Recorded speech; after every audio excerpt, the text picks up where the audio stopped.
Coming to you live from the JRE Tobacco Aladino Mobile Studios, it's the Cigar Pulpit.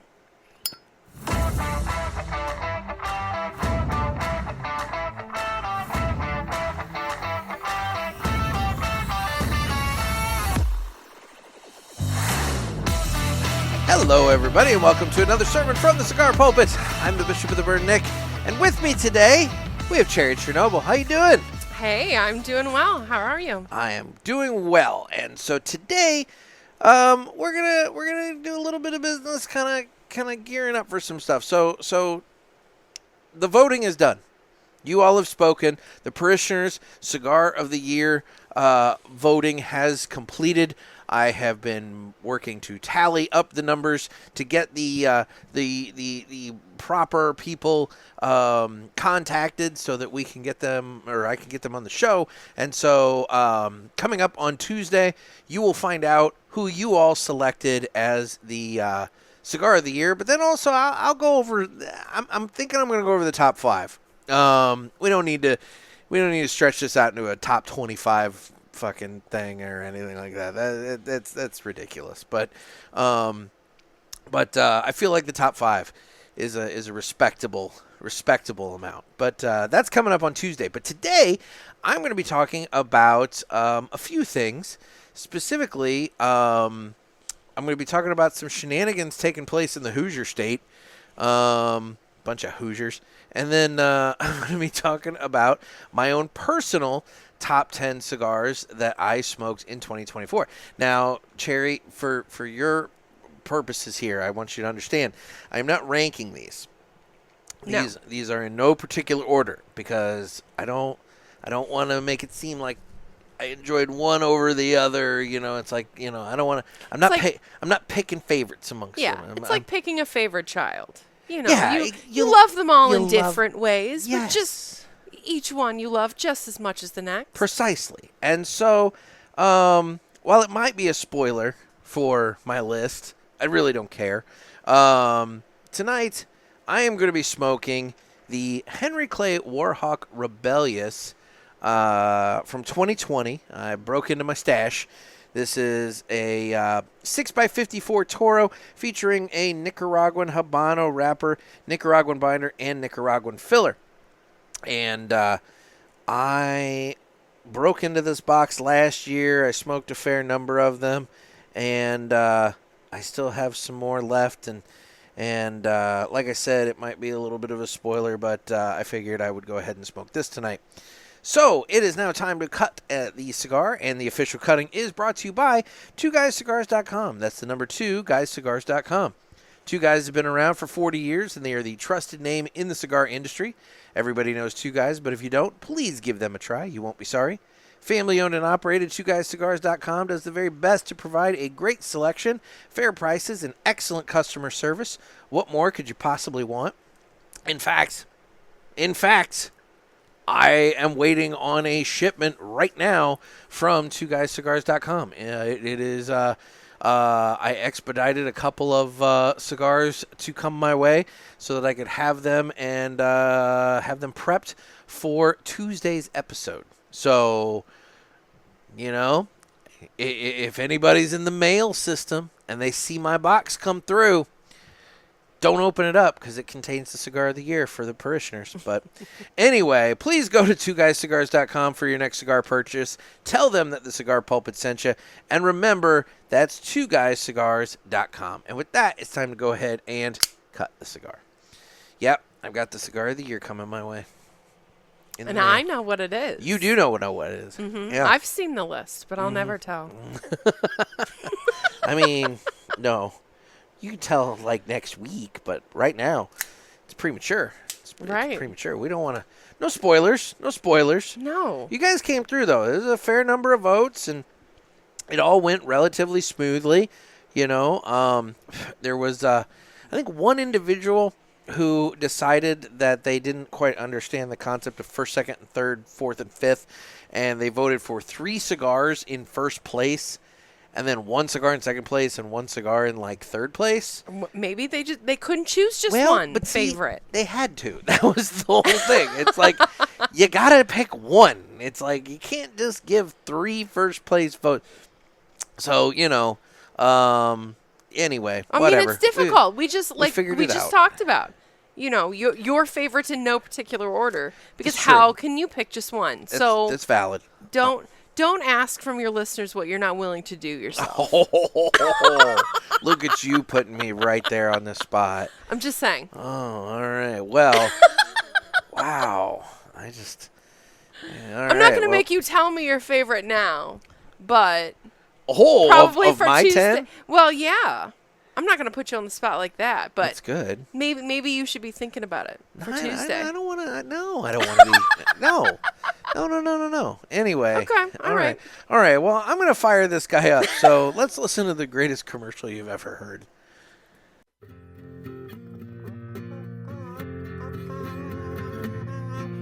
Some say cigars are all the same. It's just not true. It's you I have to blame. Well, I don't know, 'cause what I know, there is a cigar called Aladino. Corojo. Aladino Corojo. Aladino Corojo. They say authentic, so we're not confused, while the others say it's a word that's just abused. I guess that's so, they can't compete. At least I'm sure Aladino can't be beat. Corojo. Aladino Corojo. Aladino Corojo. Aladino Cigars uses authentic Corojo tobacco from JRE Tobacco. This is the greatest commercial you ever heard. Yeah. Oh my gosh, the pepper on this guy just hits right away as I fire up this Henry Clay Warhawk Rebellious. It's one of the things that made me love this cigar when it came out in 2020, and I'm still digging it all these years later. I never got around to getting any of the re-release that they did last year. I'm hoping there's still some out there and available. I haven't taken time to look. Realistically, I haven't had the cash to buy a box of cigars, so it's one of those things. But I do need to take, while it's still relatively fresh in the retail environment. Yeah, I need out to in the look. market. Yeah, exactly. I need to see if I can find it. Yeah. Well, if anybody has any tips out there. It would really suck for the re-release to come and go, and I'm just like, well, still got the 8 left in my box from 2020. It's like, anyway. So, speaking of this cigar, why don't we go ahead and I'm going to get into my personal top 10 of 2024. But before I do that, how the hell are you? I'm doing pretty well. Yeah? There is a lot of RSV and norovirus and craziness going on. I got hit with right at the beginning of the year. So I didn't kick off 2025 with the best start. You and like a lot of other people I know. A lot of people. Somehow a lot of people. I will say, folks, you're lucky you've gotten an episode out of me twice a week so far in 2025, because realistically, I have been duck dodging all over the place, avoiding whatever the hell funk has been going around, because everybody I know has gotten sick. Yeah. Like taken down for weeks, kind of sick. So I'm feeling there pretty were a happy. few days where I was essentially dead to the world. Uh-huh. But I'm on the upswing now. Everything's great. Things are going well. Well, good. Life is good. Well, good. Yeah. Well, good. And, I'm going to go ahead and out you just a little bit. I'm going to out you. All right. I'm going to out you. So last time you were on, you had that cigar. It was the Charter Oak. The Charter Oak Habano. Yeah. With me and Dave. Mm-hmm. And, when you both threw me in the deep end.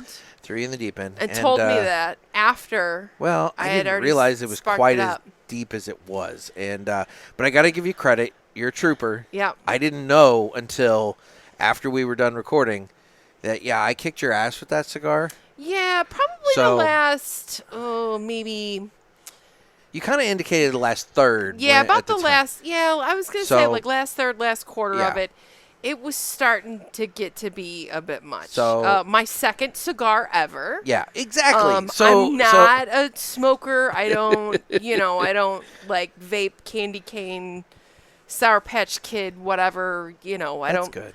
That's good. So to go from like a no nicotine lifestyle to Mm-hmm. whatever that was, just that last bit ended up being too much for me. So I was gotcha. feeling a little gray, Little bit. feeling a little lightheaded. So, and I like a lady, I very politely excused myself and left the room. You did. And very quietly and daintily and like a perfect lady puked. What was the thing? So demure. Yes, I was Was very it- demure. Very demure. Something like that. Yeah. I wasn't gonna bring up the throwing up. You just outed yourself on that. Well, I was just gonna say I thought you were gonna throw it out there. no. So I will wasn't own going up up to it. I wasn't going that far. I was just gonna say that you had a bit of an experience with the last one, and so tonight Yeah. I'm gonna be smoking solo because I don't want to like put you on the spot and everything. right. So, I'm little Goldilocks yeah. that had the first. What was the first one that you gave me? Villiger The- Export. The shorter, the It smaller was the one. Yeah. Villiger Export. Yeah. I was like, oh, this cigar is real small. Yeah, and then And I come along then with the Charter O Cabano. The Papa Bear. This one is too much. So, looking for that just right. Maybe next time. I have some thoughts. But that's Okay. But But we'll, yeah, we'll worry about that for next time. I'll throw myself completely all the way under the bus that you were just gonna flash me in front of, apparently. But yeah, that was my fear, right? Like I remember even saying the first time you gave me a cigar, I was like, oh God, I hope this doesn't make me puke. Yeah. Like but hey, my fear has been realized. It happened, and now it's over. And you so lived now, through it. yeah, so it's fine. So Yeah. Now I know, like, okay, that's the upper limit.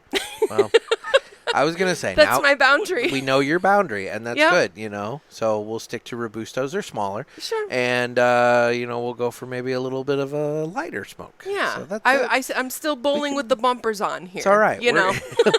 We're good. We're good.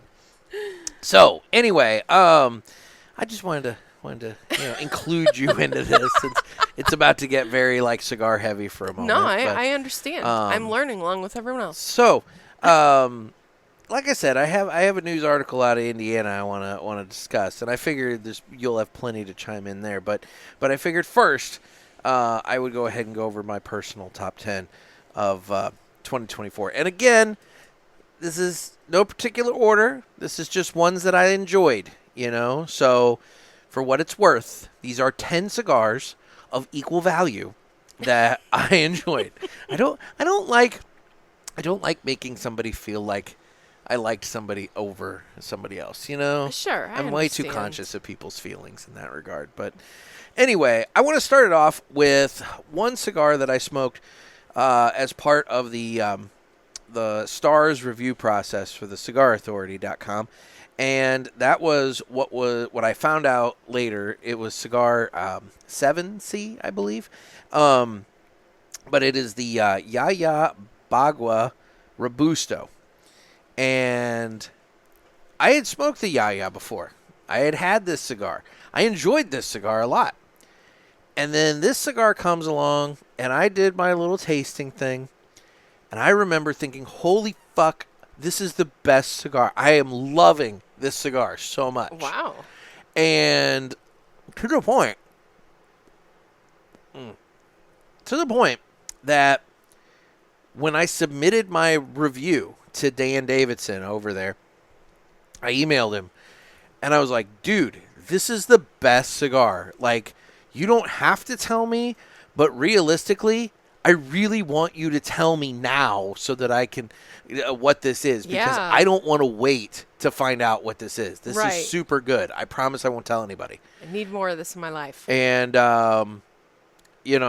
Dan, to his credit, he did not tell me. He told me I had to wait for the review to go up like everybody else. So Dan, anyway, but no, I get it. He wants to keep the integrity of the thing. He didn't. Yeah. He didn't know. Maybe I was going to be ratting it out to the other people in Group C. Shout out Group C. But anyway, it turned out to be the Yaya Bagua, and fuck, I just it's funny doing these blind reviews like that. Mm-hmm. You gain a new appreciation and possibly less appreciation depending upon what it is, but you definitely gain a new appreciation for a cigar that you love, because it's like you don't know what it is. You're going in blind. It could be something that some dude rolled on a street corner, or it could be something really, really good. And in this case, it was a cigar that I already enjoyed, but I love the fact that I came away with a new appreciation of it. So the first one I want to notate, or I want to list out, is the Yaya Bagua Robusto.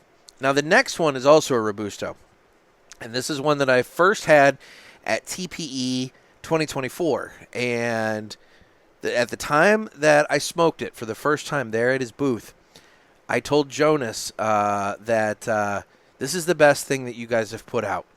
And so my next one is from Blackbird Cigars, and it's the Superb Robusto. It's the first one that they've done with Habano, and I'm telling you, after I've smoked a lot of cigars from Blackbird Cigars, and I like their cigars, but by God, that Superb is it. The name fits it, because it is the best. I still contend it's the best thing they've put out, and so I wanted to give that a little bit of love too. Yeah. So well, and I like the idea that you're doing these taste tests that you do them blind. Yeah. Because it's almost like being able to watch a movie you love for the first time again. That's a good point. Right? Yeah. Like the number of times, or how often do you ask someone, hey, have you watched this? Hey, have you seen that? And they're always like, nah. Oh, you got to check it out. There's always that conversation. Yeah. And you think, oh, man, I would love to experience that for the first time again. For sure. And in this case, that's actually, you're right. That's valid. It's a good way of doing it. But so the next one is one that I've smoked a few of. Truthfully, I like the Connecticut, I like the Sun-Grown, and I like the Maduro. But of the three, the Sun-Grown obviously fits my palate the best. And that's the Perdomo 30th Anniversary Sun-Grown. Great cigar. Haven't smoked nearly as many of them as I would like. But really, really, really fantastic cigar. And getting a lot of love. It was the Cigar Authority Cigar of the Year. The Maduro version won with Cigar Coupe.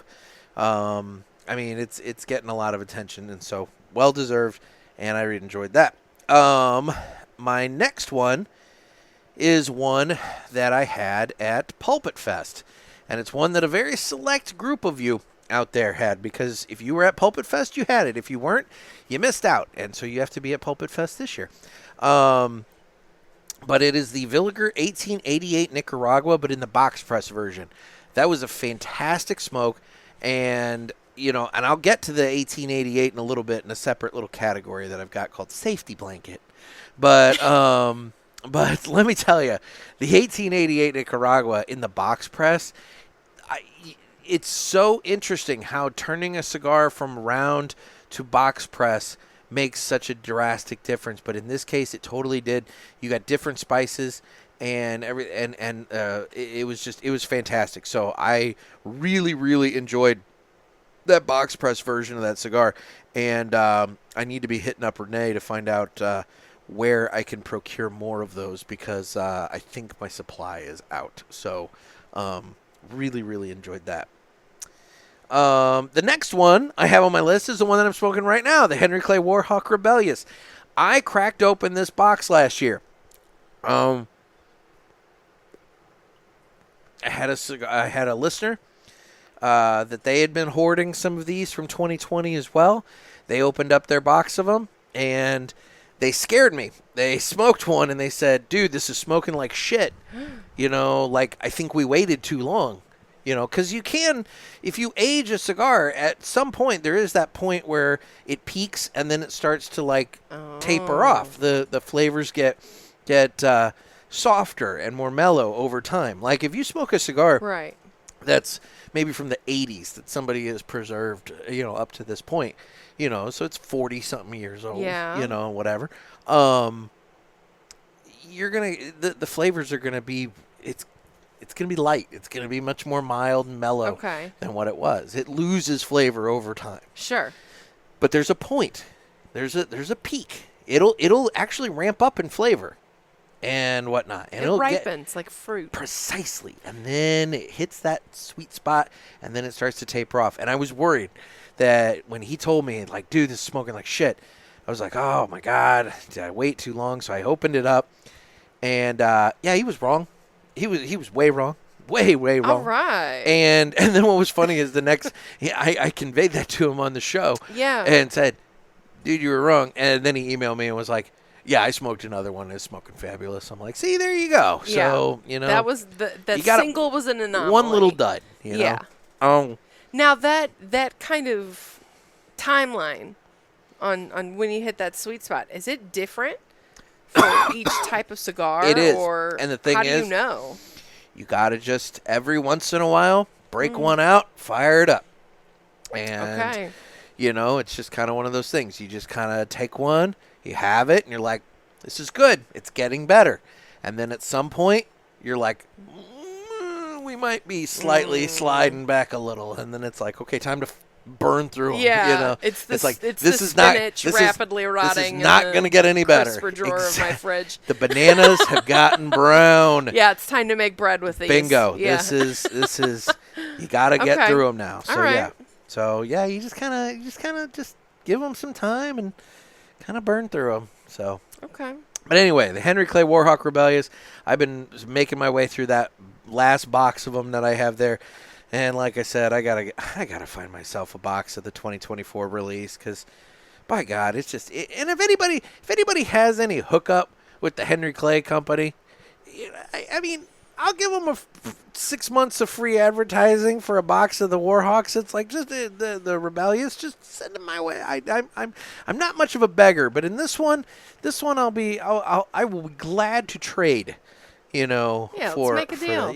Let's make a deal. Yeah, I let's love make playing. some magic happen. Love playing. Let's make a deal. Let's make a deal here. We'll make this happen. So, anyway, number six, or the next one. Not a number. I'm not assigning number. Anyway, whatever. Anyway, is the Christoph Nicaragua, and this one intrigued me because up until this year, I would say I was not the biggest Christoph smoker. It was one of those brands that I was like, meh, I'm all right with it. They weren't bad, but they for whatever reason, they were just not on my radar. They were very brown in appearance. I wasn't really, their bands, for whatever reason, didn't draw me in. They're just not visually appealing. They just didn't do it for me. I ain't eating. Exactly. And so, but then they came out with the Christoph Nicaragua, and they made some changes. So their band art changed significantly. They stopped packing the boxes with loose tobacco leaves and shit. So it's like you didn't have shit getting all over the place. And confetti. Exactly. And then on top of it, the price point on this cigar being under $10. It was like, all right, I'll give this a shot. And admittedly, the first one I had came in the Cigar Authority care package. So, the care package did its job. It introduced me to a cigar. I tried it, and I was like, holy shit, this is really good. And then I ended up finding it at a little, liquor store / humidor over in St. Louis. And they have it for under $10. And so it's like, yeah, you know what? So for a while, this one actually was a regular in my rotation. And so I gotta give credit. The Christoph Nicaragua, fantastic cigar. I've tried the Tres Compadres. It's basically the same cigar, only with a few minor tweaks to the blend. It's just that one's a little more mild, a little softer, and I liked the Nicaragua better. So for what it's worth, Christoph, their reinvention of themselves really got my attention and drew me in this year.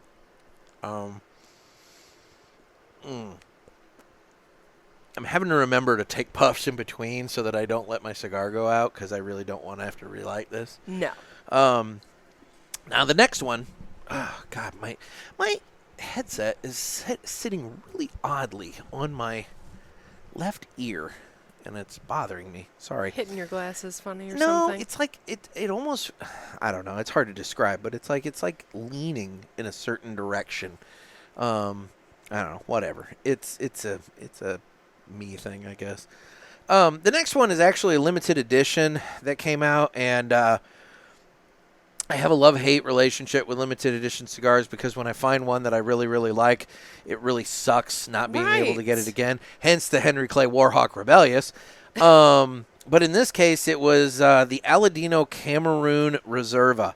Aladino came out with the first all-Cameroon cigar this year, and it's a little different for my flavor profile in that it was definitely a much more mild, mellow, smooth cigar.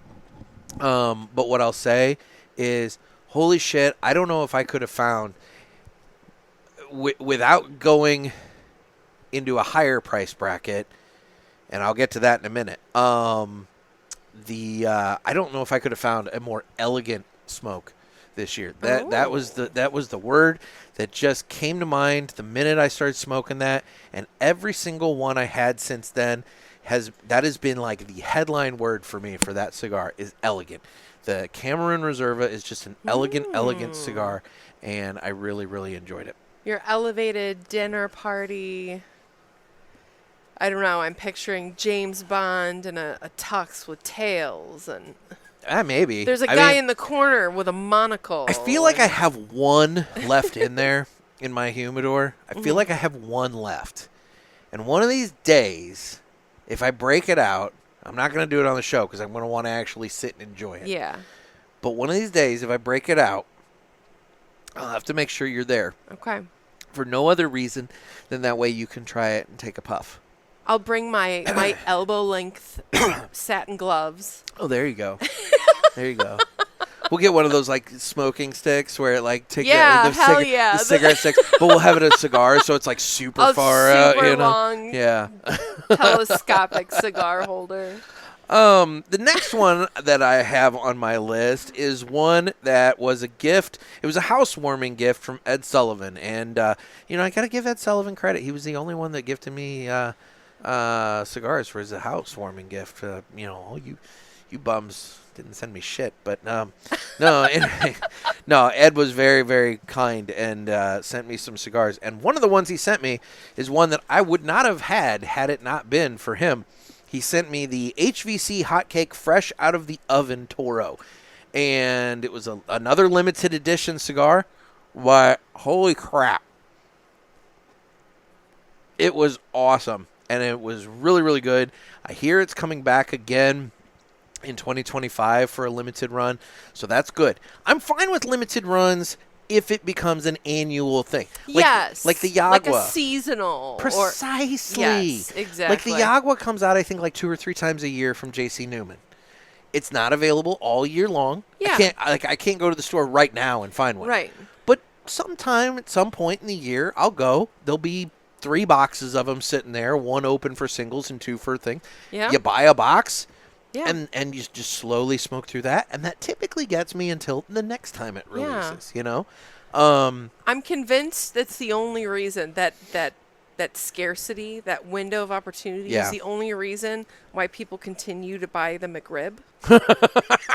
If that were on the menu all year round, I don't think anybody... Now, I will say I haven't had a McRib in probably at least 25 years. I haven't had one in a very long time either, but I'll admit it did nothing for me when I had it at the time. No, I don't. I am not a McRib guy. The fact that they shape it to look like it's got bones. They do that with all of their shit, though. I mean, like the Chicken McNuggets. I mean, they're what? Rounds, diamonds, and boots. Round and kidney. There's like it's like a kidney shaped one. There's a round one. There's a diamond one, and there's a boot. And Yeah. one of these days, I'm going to be brave enough to go through McDonald's and order a 20-piece McNugget, all boots, just to see I don't what eat happens. their nuggets either, though. Yeah, I Well, don't. I get that, but I'm just saying I Yeah. want to see what they do when I order all boots, and I'm sure the answer to that is probably spit in my nuggets. But Yeah. you know, They're like, sir, nonetheless. we don't have time for this fucking Yeah. shit. Well, Your total is blah, blah, blah, blah, especially blah. at the McDonald's around here, it's gonna be like they don't have time for my They'll shit. be like, you pull know? up to this window and we'll give you a boot right up Yeah, your we'll ass. give you a boot, all right. But no, the hot cake fresh Yeah. out of the oven was a fantastic cigar. I do still have the torpedo version sitting in the house in my humidor What's waiting the for me. torpedo version? So okay, so we're gonna get into Vitolas for a moment, Okay. or cigar sizes. Okay. So this one that I'm smoking here, it had like a Okay. little rounded off cap. Mm-hmm. All right, it's about 6 inches. It's 6 inches long, and had a little rounded off cap. That's a Toro. Okay. Okay. Now the torpedo version typically is about the same length, Okay. but it comes to a point, Oh. Okay. and it's the torpedo. And the Sure. thing about it is, So that probably like speeds up the airflow as you get closer to well, the mouthpiece. what's or like nice is that some- theoretically you can kind of clip it smaller to have like a little less surface area, Okay. you know, for drawing the smoke and everything. But back in the day, they used to have the, it's harder to do those caps. Mm-hmm. And so back in the day, they had the best rollers assigned to the torpedo. So you knew that if you bought the torpedo, Right. you were probably getting one of the better cigars because Yeah. it came from one of the best rollers. Okay. So, yeah. That makes sense. But I still have one of those inside, and one of these days when I'm feeling saucy, I'm gonna fire that up. The next one is also an Ed Sullivan gift that turned me onto this, and it was the Zeno Nicaragua in the little. I don't know if it's a half Corona or Corona. The little guys in the tin. You get 5 of them, 5 or 6 of them in the tin, and they've already got a punch. And they are the perfect little short smoke. I had one of those on one of the days of the expo, and then I bought one of the tins up there, and holy shit, I mean those are just perfect little smokes. And unfortunately, I don't have them around here, but I do have the Robustos and the Toros, oddly enough. And so I've been smoking a lot of the Toros of that cigar, but the little half Coronas or little Coronas in the tin are just a wonderful little, 30 to 45 minute smoke, and so good, so good. And then the last one of my 10, ones that I smoked. Man, the last 3 turned into Ed Sullivan cigars. The last one I had was the Atabey Brujos, and I had that with Ed Sullivan at the Nashua store on the Thursday? Yeah, the Thursday prior to the New England Cigar Expo. We went there before we ended up going out to dinner, and we sat and smoked an Atabey. And, the Atabey, strength level-wise, isn't where I normally fall. It's a little lighter in that regard, but flavor-wise, you can't beat it. It is one of the few cigars that's worth the money that you spend on it. It comes in different sizes, so you can get one that's more affordable. Granted, you're getting significantly less cigar, the less you spend, but this was a perfect size for the amount of time that we had. And it was a great cigar, and I love the Atabeys, and it was a nice time. And that was one of those ones where it was like the moment and the memory kind of like helped make that cigar, Yeah. Well, and I would think, would a lighter cigar be more ideal before going out to dinner anyway? Yeah, because especially if you haven't eaten much, and you're getting ready to go tie on a feed bag at the Lost Cowboy. Yeah. You probably don't want to have something nice and heavy right before you. Now after that meal, I was ready for something nice and heavy. Yeah. But anyway. Now, I mentioned earlier that I have a little subcategory called safety blanket. Safety blanket. Safety blanket. And this would be my 4 cigars that were just my go-to rotation. Like I had these in constant supply, and I smoked the ever-loving shit out of these last year. Good and old standbys. These were the ones that when I wanted a cigar, but I didn't want to have to concentrate, and I just wanted a cigar, I knew what I was getting. I knew exactly how it was going to go. I knew it was going to draw well. I knew the flavors. I knew what I was in for. Yes. And so these are the ones that were by far my biggest rotation. And I kind of covered this with my 2024 by the numbers, but obviously there was the Perdomo Habano Sun-Grown Churchill, the Brick House Natural Toro, the Villiger 1888 Nicaragua Toro, and the Aladino Corojo Robusto. Those 4 cigars I smoked the shit out of last year. And by the way, I meant the standard line Corojo, not the Corojo Reserva on the Aladino. I smoked the shit out of those cigars last year, and that really that was my core. Looking back at it was those 4. So to sum it up, it was the Yaya Bagua, the Blackbird Superb, the Perdomo 30th Anniversary Sun-Grown, Villiger 1888 Nicaragua in the box pressed, the Henry Clay Warhawk Rebellious, the Christoph Nicaragua, the Aladino Cameroon Reserva, HVC Hot Cake fresh out of the oven, the Zeno Nicaragua in the tin. It's a Corona or half Corona, and then the Atabey Brujos. So that would be my favorite cigars of last year that I smoked. Very nice. Yeah. Now let's do something where we can interact.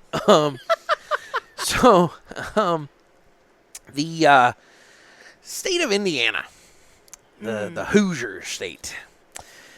We can apparently add them to the list of states and some nations that are looking into generational tobacco bans. And those are prohibitions that would make it illegal for future generations to ever legally purchase a tobacco product. When's the cutoff? Well, so on Monday, State Senator Ed Charbonneau,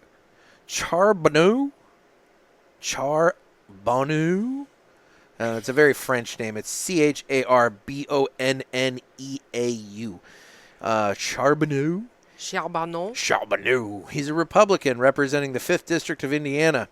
He introduced Senate Bill 322, which would prohibit the sale of tobacco, an e-liquid, or an electronic cigarette to any individual born after June 30th, 2004. So should the measure pass through the state legislature, it would go into effect on July 1st. If passed, that legislation would make the sale of tobacco products illegal for anyone in the state younger than 21 this coming June 30th, not only this year, but for the future. That means someone born after June 30th, 2004 would never in their lifetime be able to legally buy a cigar in the state of Indiana. And the article, admittedly, I'll give them credit. This was some good reporting from Cigar Aficionado. The legislation is in its infancy, having only been introduced and read for the first time on Monday. It now resides in the state Senate's Health and Provider Services Committee, but that's chaired by State Senator Charbonneau, who introduced the bill. And his district sits in northwest Indianapolis, and he's been an Indiana State Senator since 2007. Now, it is important to note that New Zealand passed and eventually repealed the generational ban. California tried and failed to propose their own, but nearly a dozen Massachusetts townships have implemented generational bans into law, and now a proposed ban is expected to hit the state legislature this year. So I find it fascinating. I find the whole concept somewhat fascinating, but spooky. But I find it fascinating that you have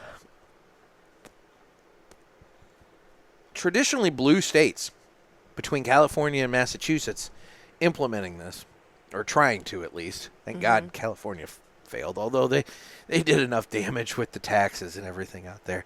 But I find it interesting that these traditional blue states are introducing it, and then comes this blood red state of Indiana saying, we're going to do the same thing. And I reached out and talked to my dad about it for a moment, and he's like, he finds it rather bizarre considering they're talking about legalizing marijuana in Indiana, but at the same time, this guy's talking about trying to get rid of tobacco. So it's like, pick a lane, Indiana. I mean, well,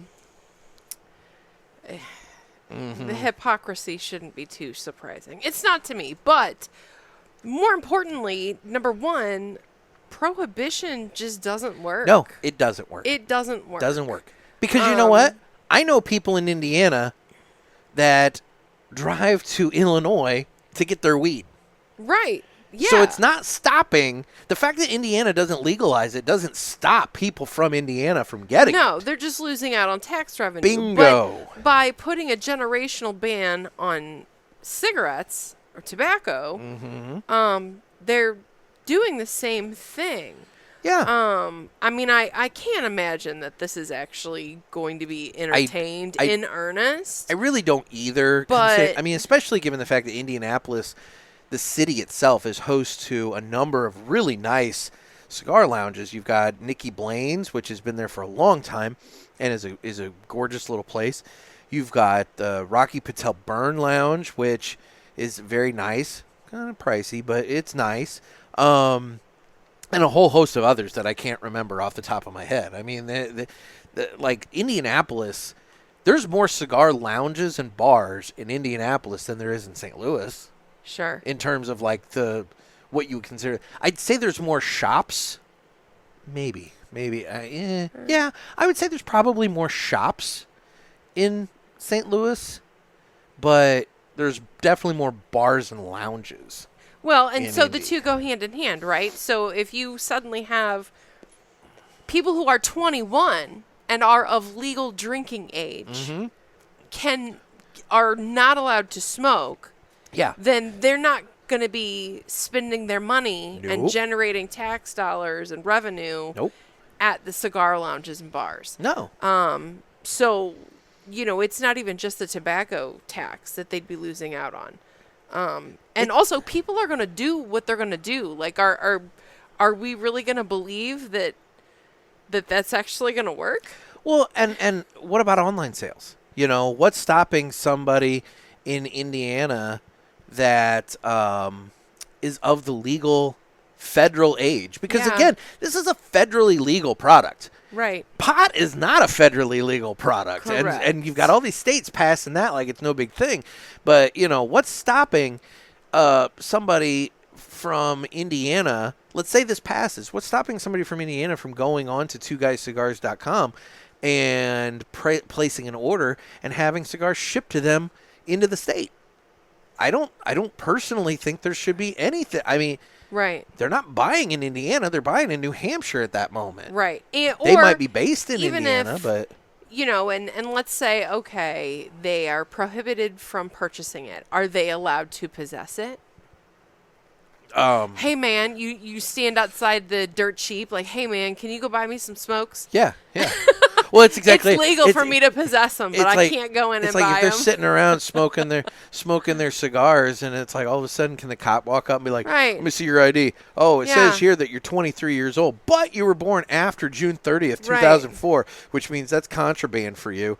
I mean, it's fucking stupid. And in 10 years, we're going to be grilling 30-year-olds.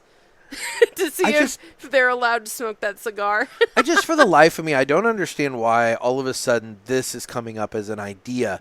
Whereas, again, like I said, not only are we pursuing other products, and I don't mean to demonize, marijuana and hell. I mean, in some states, it's even gone beyond marijuana. You have other drugs and various things that are legally available. Yeah, psilocybin and precisely. So I mean, it's ketamine and yeah. I mean, yeah. So I mean, like realistically, I find it interesting that these governments are, in one hand, embracing the tax revenue coming from currently federally illegal products that 10 years ago it's like, oh, we would have never been embracing. But then, on the other hand, we're looking at cigars that have been around and smoked in these, great lands since before Christopher Columbus came along. And, we're telling people, no, you can't do that. You know? What I think that ultimately boils down to is that pot makes people more docile. And also, this may be a little tinfoil hatty, maybe not, I don't know. But this show embraces tinfoil hat, so, you know. Legalizing it on the state level. Oh, that's what I ought to do. What? I've been toying with the idea of doing like a online store where people can get like Cigar Pulpit merch and things of that nature. I should have tinfoil hat, official Cigar Pulpit tinfoil hats. Oh, I like that idea. So when you hear, okay, all right, kids, it's time to get out your tinfoil hats. Everybody ready? I love it. I love it. Yes. Oh my gosh. But here's what I'm thinking, right? So that if you legalize marijuana on a state level, but you keep it illegal at the federal level, that allows you to prosecute people as you see fit, depending on, like it's all loopholes, right? Yeah. Like TSA, for example. Yeah. Right? TSA is a federal agency. They say you can't bring weed on an airplane. If you're flying from a legal state to another legal state, TSA, now, let's be real, TSA has bigger fish to fry. They don't really care about pot gummies in your bag. But if they wanted to, they could nail your ass to the wall on that. Yeah.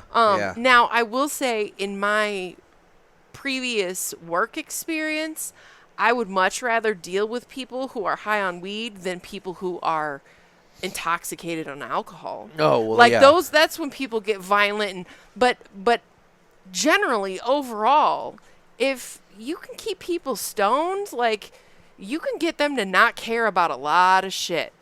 And tobacco doesn't have that effect on people. No, it doesn't. So it I see, because but these cannabis laws are passing all over the country, so people want it, but I don't know, maybe that's what people want. Now let me just numb my brain a bit. On the flip side, though, these states recognize, they realize revenue from the sale of tobacco. For sure, tobacco tax, it pays for a lot. And it's always one of the first damn things they jack up at any point. And it's so interesting. They want the revenue, and they jack up the tax in order to obtain more revenue out of it. But on the flip side, when they're telling people, oh, we're raising this tax because we want people to stop smoking, it's a safety thing, and if it costs more, we're gonna price you out of it's right. Are you really doing that, or do you just recognize that the people that are paying for it are just going to go ahead and do whatever they need to do in order to pay for it? Or, like in this area, we jump the river and go to St. Louis. Yeah, that's what I was going to say, is that, to your point before about just crossing the border and getting what you need somewhere else, my grandma was here in Illinois. Yeah. And we lived in Missouri, and every time we'd go to visit, we'd have to stop off first to get grandma's smokes. Yeah, because they were so much cheaper in Missouri. So, maybe if Illinois had maybe made their tax rates a little more competitive in that way, they could have generated a significant amount of revenue just off my grandmother alone. Well, they didn't, so here we are. Everybody goes to Missouri for cheap gas and cheap smokes and now cheap weed, apparently, because, the Missouri tax for that is a lot cheaper than Illinois, from what I'm told. But anyway, well, no, that's something for you Hoosiers to keep your eye on, is that you got a state senator up there who wants to kill the party, and you need to Senator Buzz Killington. Yeah, exactly. You need Mr. Charbonneau or whatever the hell his name is. You need to put a stop to that. So, anyway. Well, now that we have done that, let's go ahead and do this. It's time for the Villiger Cigars Entertainment Report, brought to you by Villiger. Villiger Cigars, one of the leading cigar and cigarello manufacturers in the world, founded in 1888 and still family-owned and operated. Head over to VilligerCigars.com and check the store locator to find a shop near you that carries them. We guarantee that Villiger Cigars will be a wonderful addition to your humidor and cigar rotation. Had to warm up my smoking hand. Right. You need to get some fingerless gloves. I do. I've mentioned it before. I know. I forget when I'm at the store. I need to remember. Anyway, so I'll be honest. I haven't really watched a whole lot. What I have been watching lately has been old episodes of Top Gear, the BBC Top Gear. Okay. I've been so far. I've been making my way through season 12, which is from 2008, I believe. Okay. And so yeah, I've been watching old episodes of Top Gear, watching Jeremy and Richard and James, driving their supercars and doing wacky shit. So You showed me a I love couple that. of those episodes. They're pretty funny, but I love that show. I haven't seen it otherwise. Here's the thing: I'm not a huge car guy, Like I'm not, but there's something about. I like when people are enthusiastic about something, Sure. and you can kind of soak up their enthusiasm. And those guys, they're It's enthusiastic. contagious. It is, but they do fun shit with it and everything. Right. Like I was watching one the other day where they were doing a race, but it was an interesting race because they were going from this one town in Switzerland to this other point that was 750 miles away, right? Okay. But they had to do it in one tank of gas. Oh. And so they're just like riding the clutch down every hill. And so that's the thing. So part of it is they had to monitor on their dash, like in your car, in my car, there's a thing where it shows your average miles per gallon. Sure. And so they were trying to get to that optimum point to where they could eke out the amount of miles they need out of that tank of gas because they knew how much gas was in the tank, right?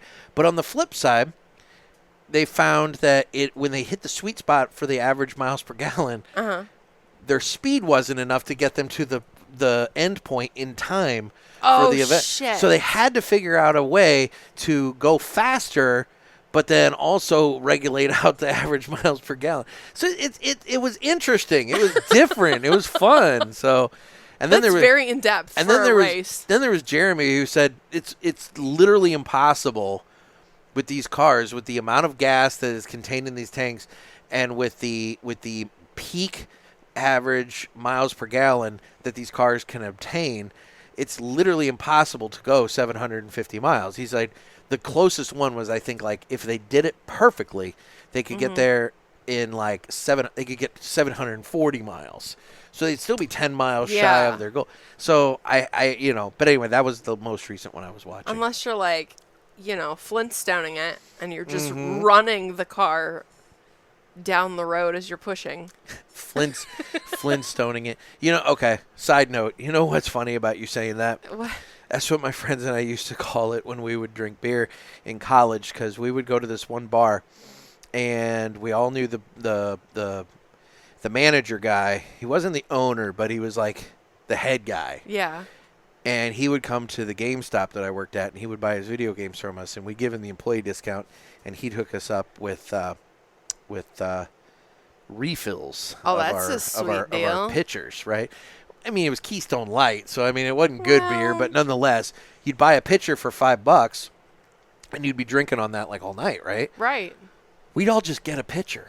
Every one of us would just get our own pitcher, and we wouldn't get cups. We would just drink from the pitcher. So we called it's already got a spout. We called it Flintstoning because we had our giant mug, quote unquote. Yeah. And so when you're saying Flintstoning it, I know what you're talking about. You're talking about using the feet to drive the car, but I'm thinking of slamming beer out of a pitchers pitcher. of beer. So, yeah. Anyway. Man, now, when that was a I would say flashback. when I was in college, so my very good friend and I were always on a roll, goody two shoes, So when we were in college, her older sister, who was the family fuck up, decided she was going to try to go back to school. So she's 4 years older, but she's also a freshman in college. Okay. Well, she was very quickly fuck this. I don't like writing papers. I don't like doing research. But the two of us, we were oh, well, shit, that's nothing. We could do that in a day. Yeah. So she would buy us, the handles of Captain Morgan. Uh-huh. And we would write her papers. Okay. And I think we did that for 3/4 of a year, and then she dropped out. Oh.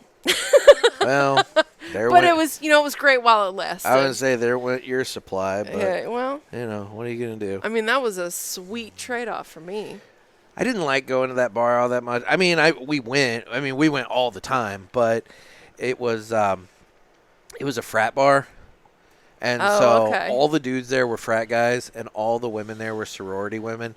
And so sounds like a seventh circle in my own personal hell. And then there's the like 5 or 6 of us that are working at GameStop, and like we're thinking we're cool. And of course, you'll be talking to somebody, and next thing you know, she's all like, "So what frat are you in?" And I'm like, "I'm not." And it's like, whoosh, bam, gone. I mean, like instantaneously, like.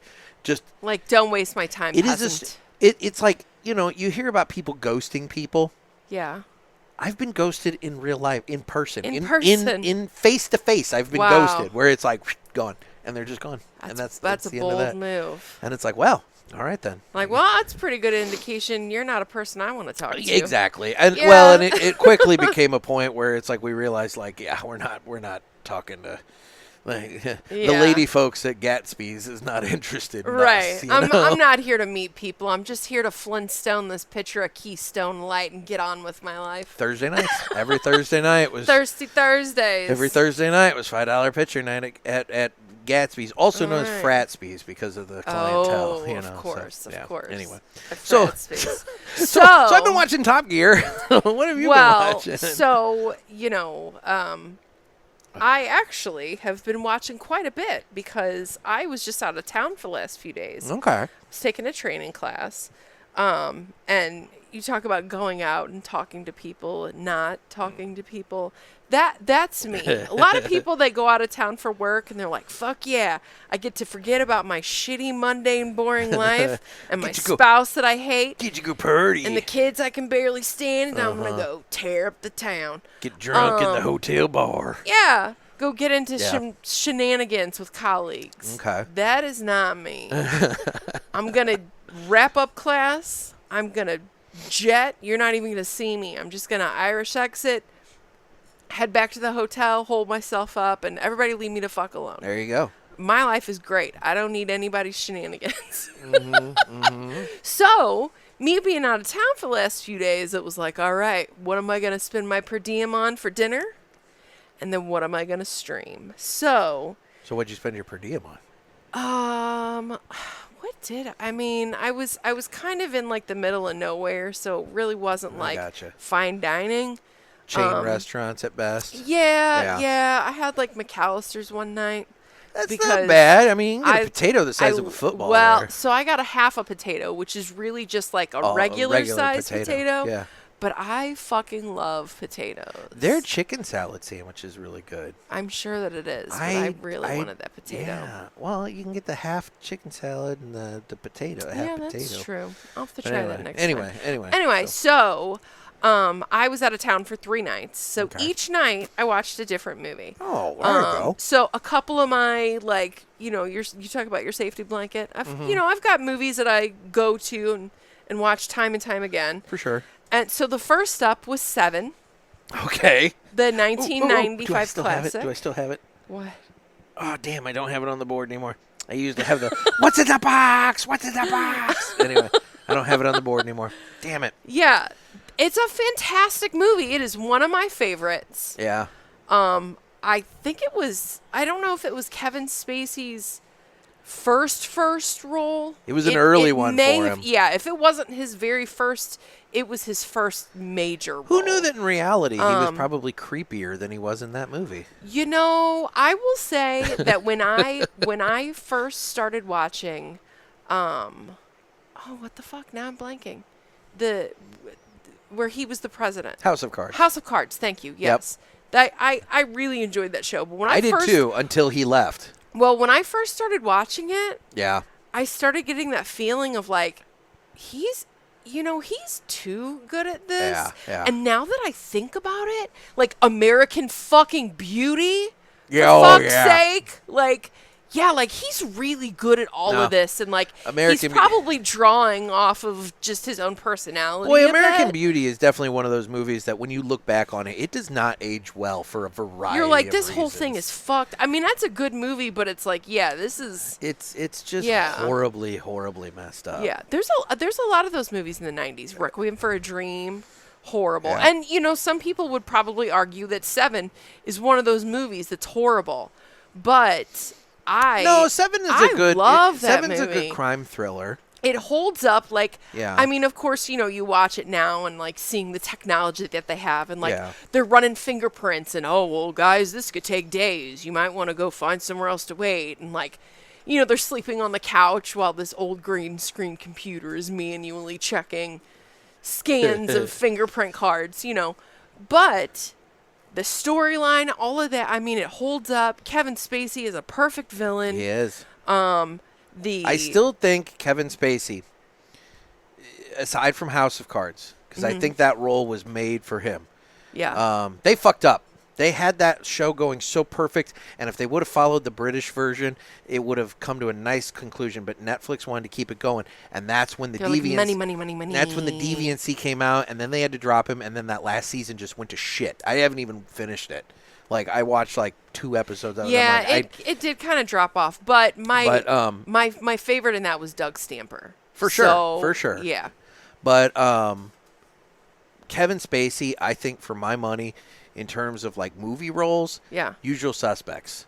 Oh yeah. That is like That was- prime Kevin Spacey. that like the first That time movie, just in general, everybody is sees that so movie. awesome. Yeah, is like, oh shit. Yeah. Yeah. I've never met anybody that didn't have that reaction. There's a movie you were talking about earlier. That there's a movie where I wish I could go back and watch it again Yes. without knowing how it ends. Yeah. So that I could get that feeling of like, oh fuck, yeah. again, you know.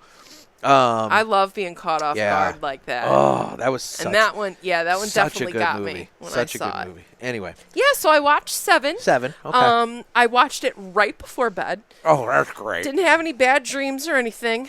But no, like that's a great movie. I love it. I always have to like give myself a little mental cleansing after Yeah. something like that. You know, You it's know, like like turn on a cartoon. Looney or- Tunes. I will turn on half an hour or so of fucking Looney Tunes on HBO Max, and I'll watch Wile E. Coyote fall off a cliff or something like that all day long, and it'll make me fine, and then I'll go to sleep. But if I don't, I'm a yeah. huge horror fan. Like all you know, it's like some people, you know, can't have caffeine before bed. Yeah. Other people can chug a cup of coffee and go to sleep. Like I'm like that with horror. The only time that I ever had issues in high school, I read Helter Skelter about the Manson family Yeah, yeah, yeah, murders and yeah, all of that. Now, like I was reasonably educated on it. I mean, I've always been into that kind of Yeah. thing before true crime was like cliche, we'll Yeah. say. But reading that book and going through like all the details of the case, it was giving me nightmares. I had to take a break. Well, the Looney Tunes, that came up when I was watching the Night Stalker miniseries that they did on Netflix. Yeah. My dumbass, once that came out, I kept it was like 3 or 4 episodes. I don't remember how many. But I would watch it, and I would always start an episode at like midnight. You And then hear it's like every creak. Then it's like 1 in the morning. house Yeah, makes. and I was in the duplex at the time, so I got freaking Jackie next door, and you know whatever, and oh my god, it's like every freaking time I'd finish an episode, and then I'm like, well, fuck me, I gotta watch Looney Tunes now, Right. Because Home Invasion is like one of my giant. It's never happened to me. Like, I don't know Right. why I'm so afraid of it, but the prospect of waking up and having somebody standing next to my bed looking at me Sure. and whatnot just scares the shit out of me. And, like, I am so paranoid about home invasion and having somebody in my house that shouldn't be there. And, oh, my God, like, hell, one night I was sleeping so soundly, I forgot that my son was over. And next thing you know, I hear him walking through the house, and I'm like, oh, my God. And I'm like, oh, wait. It's my kid. It's cool. It's cool. Don't get the ball bat. It's my kid. My kid has started sleepwalking. Oh shit. So I was a sleepwalker when I was a child, Mm-hmm. and I don't remember it being like a big deal.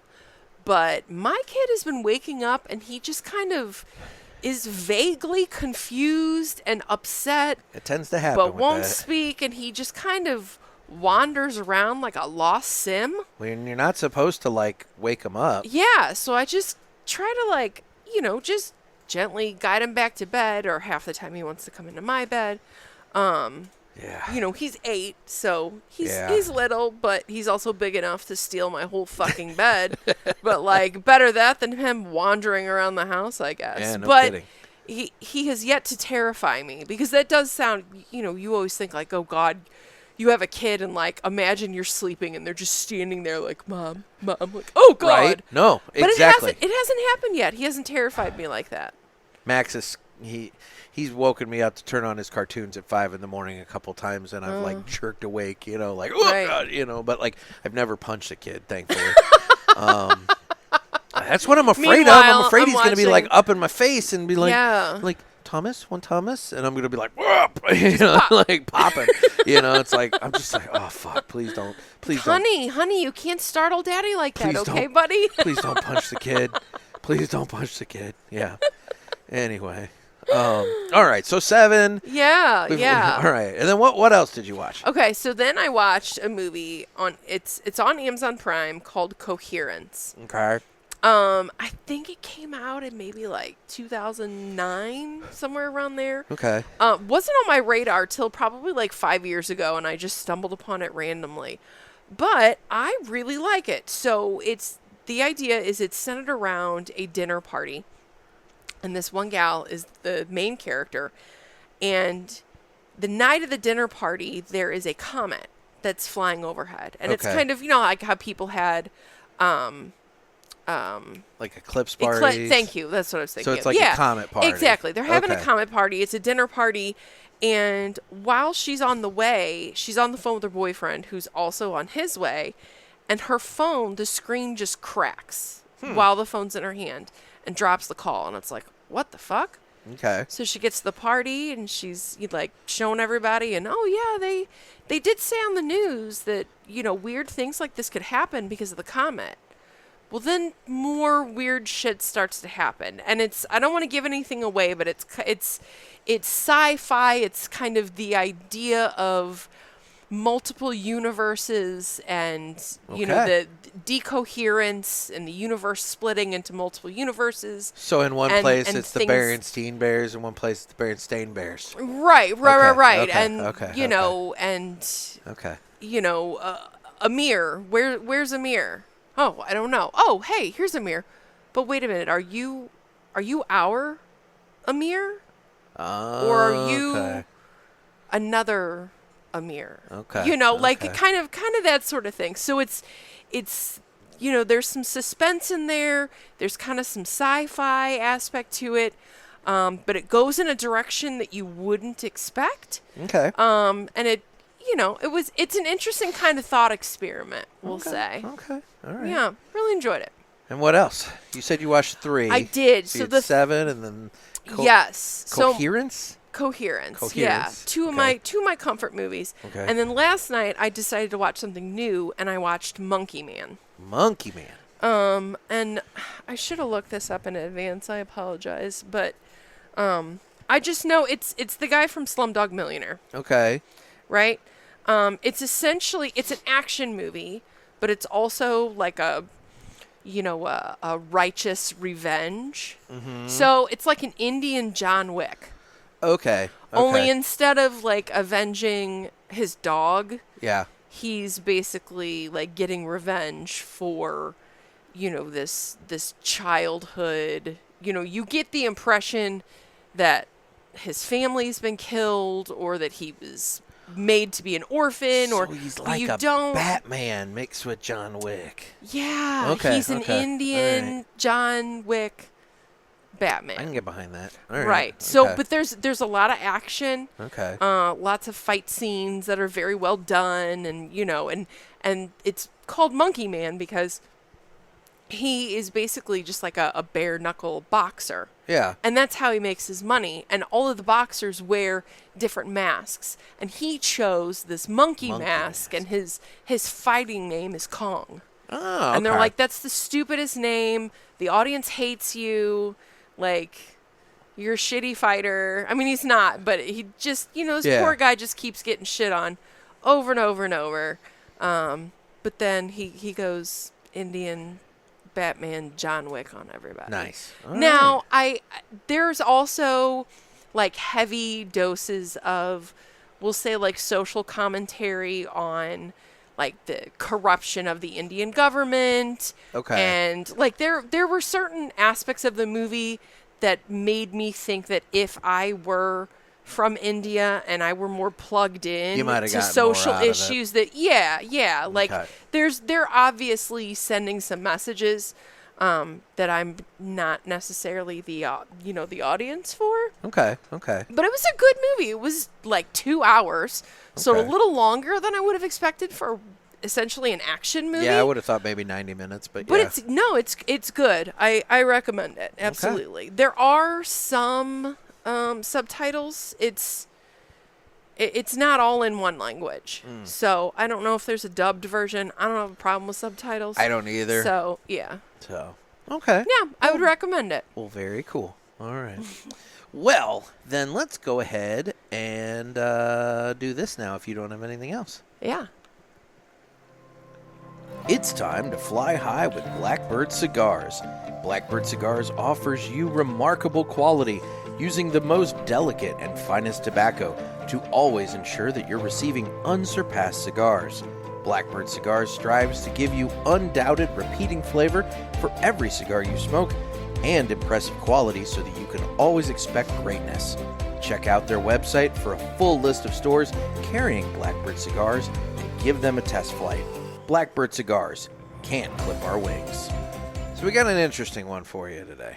Yeah. So, OnlyFans personality Bonnie Blue recently held an event where she set the world record for having sex with the most men in a 12-hour period. At the end, she and 1,057 men claimed the title. However, 42-year-old Ali,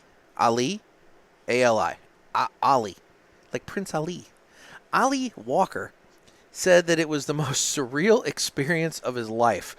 He said that the most jarring aspect was everybody who showed up was handed a blue ski mask to wear when they entered the room to have sex with Bonnie Blue. And while the men waited to enter the mythical sex cave, it was dead silent. He said everybody was focused. You could hear a pin drop. Walker revealed that for much of the action, there were no less than 30 to 40 guys in the room around Bonnie taking turns. Originally, he had believed it would be a one-on-one. He wasn't prepared for a gangbang and couldn't quite muster the courage to join in. He said, quote, "There were so many guys there, and I'm quite shy. I've never been involved in anything like that, so I didn't get involved," he revealed.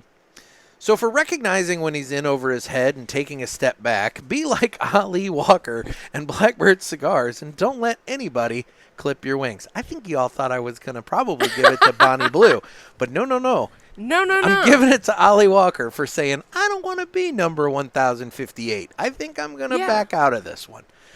It's always good to push yourself, to try new things. I'm in my 40s, and I understand the desire to stick with what's comfortable. So I commend him for trying to go boldly where many men were going. We're also going in a very short period of time, no less. But I also appreciate that he's able to recognize when something is too much for him. Yeah. Right? You got to know. Like you have to know your limitations. You got to know your limits, and yeah, and to then put his name out there. Oh, yeah. So that everybody knows, I was going to do it. I was the one that was going to do it, but I backed out. Because that was too much for me. So, no, good. Live your life. Be who you are, Gangbangs aren't for everyone. And if it's not for you, there is no shame in admitting that. No. Like this guy here. Mm-hmm. I mean, so I did read a little bit about this because... I wasn't caught up on Bonnie Blue. I'm not an OnlyFans user. So I mean, I don't know her. Not really plugged in. I'm not familiar with her. apparently you can go and watch this 12-hour extravaganza. I guess there's the footage out there. So I mean, why anybody would need to watch that? Whatever. I don't know. Good grief. She's going to have to make a little money off of that video by putting it up there. So. I mean, just to... It's a lot of effort to not make anything off of it. Recoup, I would think. God good damn. grief. So that poor woman had to, rest up for about a week afterwards, too. I mean, I can't imagine. Oh, my God. You just, and I'll be honest. You're just sleeping in an ice bath. Well, and for God's sakes, wearing a blue ski mask. I mean, that feels very rapey. I don't know if I like that either. You know what, though? You got to look 1,057 men in the eyes for 25 to 30 seconds. I don't know. I could see, I don't know if you're just trying to pump up those numbers, right? See, and it's an assembly line. It couldn't have been fun. I mean, there's no way that could have been fun. Well, so here's the thing. You have more facts. I love this. Yeah, she did an interview about this. Oh, right? Of course she did. She relived the illustrious 12 hours with a brief recap, noting that the first 3 to 4 hours, like a director's commentary. Oh, maybe. Ooh, now see, there you go. You get the commentary version where she's talking her way through it the whole time. That's another long 12 hours to relive. So she noted that the first 3 to 4 hours, she had her back against the wall, maybe literally, who knows. And she felt she struggled early on, but she persevered. Quote, so it started off. Once you got over the hump, you were fine. Oh, no. See what I did there? But I have that somewhere. Quote. Oh, here we go. Oh, that was the news stinger. Sorry. There it is. So it started off. I'll give you a bit of an overview. Oh, Lord. Gangbangs after gangbangs to start with, end quote, she shared. Oh, my God. Quote, the room was absolutely full. Then we did groups of 5, one after the other. Ooh, I wonder if fives. Mr. Walker would have been comfortable with a group of 5. With 30 to 40, in waiting on deck. Yeah, but I'm just saying, it seemed like he was intimidated by the fact that there were so many people in the room at one time. I wonder if it was just a group of 5, maybe he would have been a little bit better off. I don't know. I don't know. Right. Whatever. The bottom line is good for him that he didn't take part, but yeah. Oh. But, so 12 hours. So, did you have to be in line to start, I wonder? So... Guy number probably. 1,057 had to wait in line for 12 hours. He may have been standing there, since 2 a.m, waiting to get his turn. But it's like being an extra in a movie. You hang out all day. You kind of just stand around most of the time. I mean, but to Bonnie Blue's credit. And is it your number 1,057 in line, so you don't have to worry about prepping yourself until you get close? No, you know what? I bet it's like being in the studio audience of a TV show where you wait in line and then you find out where the cutoff is. They just walk through and they're like, "Oh, okay, we hit our number. Here we go. Everybody else can leave." I guess my point is do you have to be ready to go at any moment, or do you know? Okay, I've got 12 hours to wait. I don't have to worry about psyching myself up and being ready until. You probably have to camp out it's a Black Friday sale. But you probably have an idea. Tent, there are about 40 groups of 30 ahead of you, and they're gonna fuck by 5s. Oh my God. So do the math and go grab yourself a snack. Stay hydrated, and we'll call you when we need you. Yeah. But so to Bonnie Blue's credit, okay. To her credit. The previous record was 919. Oh, she killed that then. It was set by Lisa Sparks with 3 X's in 2004. In case you didn't know, Lisa Sparks fucks. She has 3 X's in her last name. 20 years later, she crushed that record. Right? So Bonnie Blue, her goal was just to hit 1,000. A nice rounded off number, enough to beat Lisa. But once she hit 1,000, there were still 57 amazing gentlemen waiting in line. And for their turn to fuck her. and good for her. And she did it. She was like, you know what?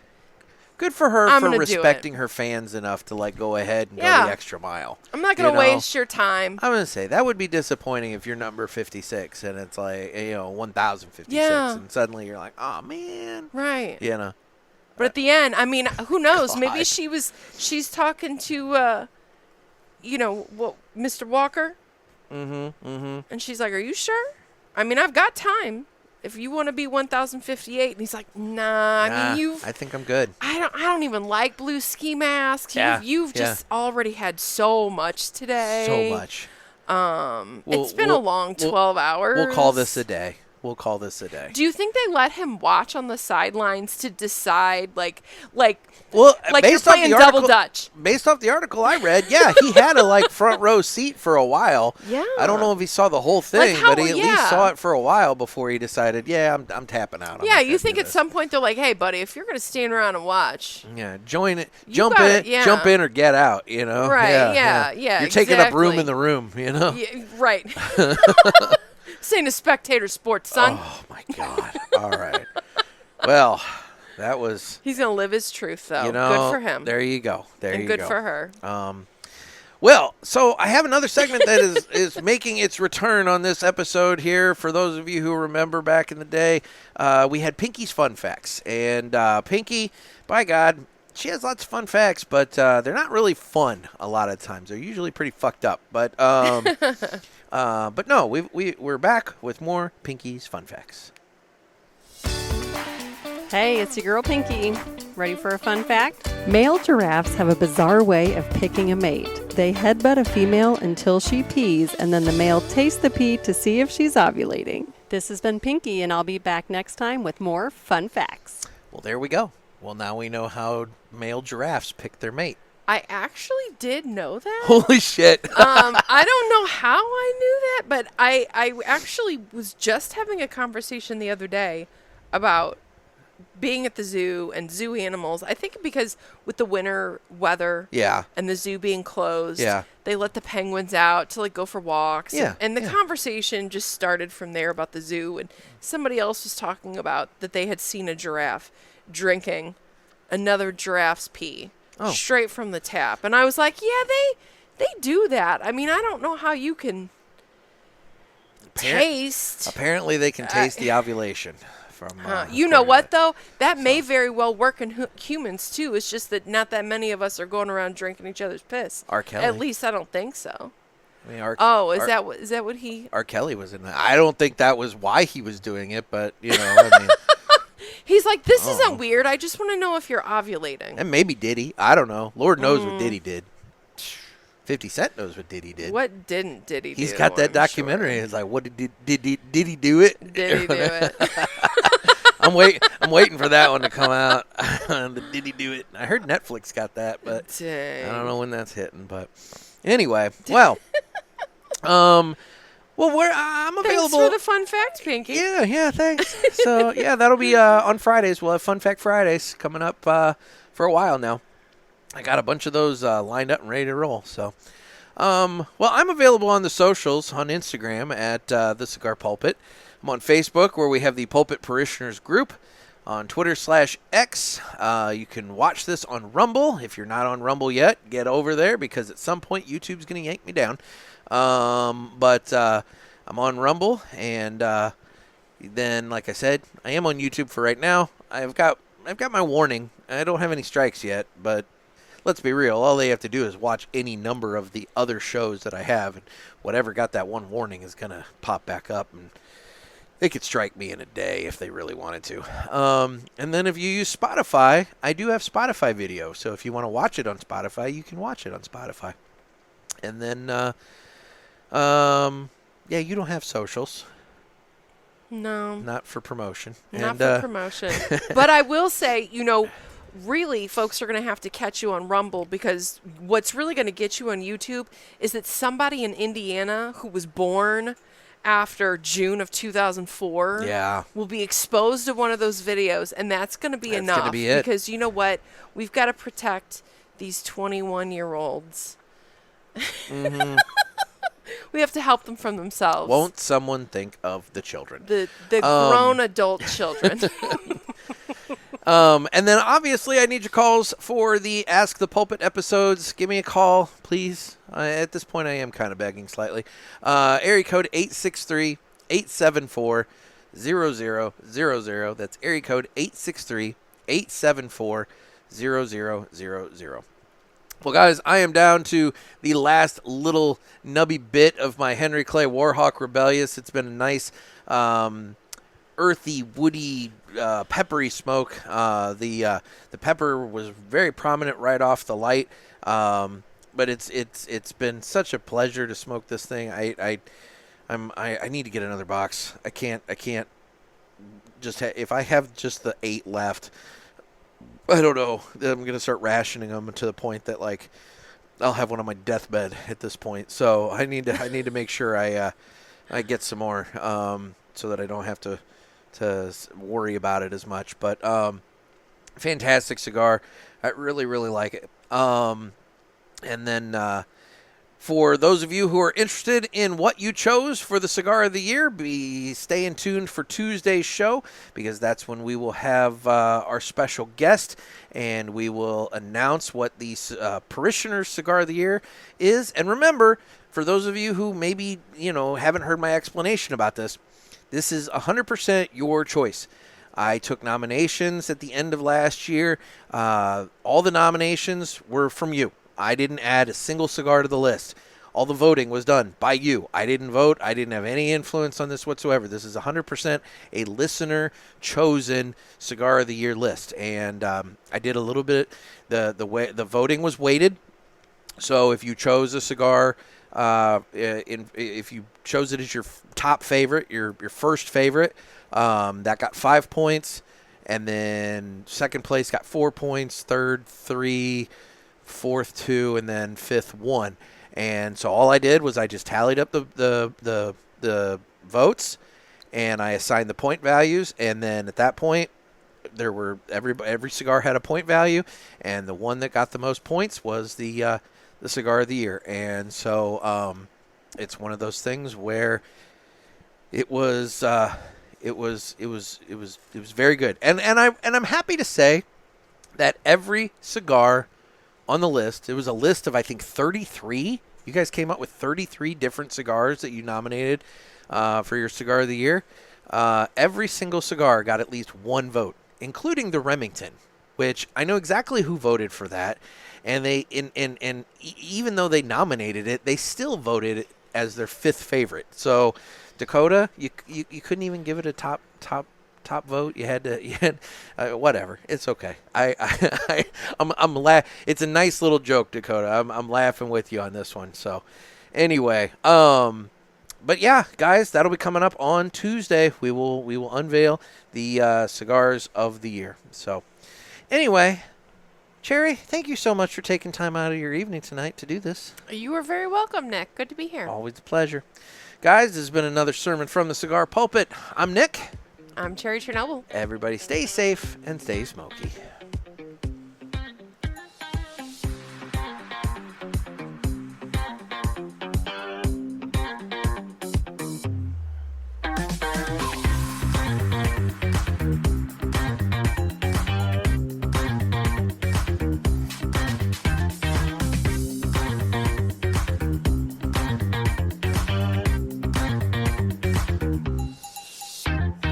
Real quick, while I have you here, let's give a little review of my little smoking setup here. Yeah. So I have the fan in the window drawing the smoke out, and I have my Shark air purifier sitting here.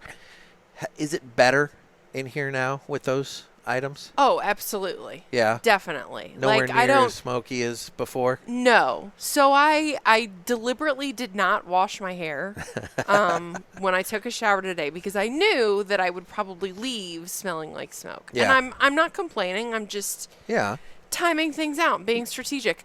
But I don't think that I'm going to go home smelling like smoke. See? Well, and if you So notice, I just set down the little nub, You and can you can see the smoke the traveling, smoke is being pulled out. pulled up to the window. So so it's this, very nice. This little fan, it was a little $55 fan that I got from Lowe's, which, you know, if you go back and listen to my most recent episode that I did with Ed Sullivan, you'll know how much of a pain in the fucking ass it was to get this fan. It's my little $55 Lasco, Lasko, Lasco fan. And boy, it was easy to install, and it's been working great, and I'm happy with it. I'm very happy with it. That coupled with the Shark air purifier, it's made the garage very very tolerable for smoking in. Yeah, and it's not drawing out too much of the heat from the heater either. No. And but I do need the fingerless gloves, like you said. Yes, you do. Because this I'm hand gonna is keep an eye this hand out. is fine. This hand, on the other hand, because the heater is right there. Right. But it's also aimed towards you because I'm polite. So. Well, thank you. Anyway, so all right, later, guys. Bye.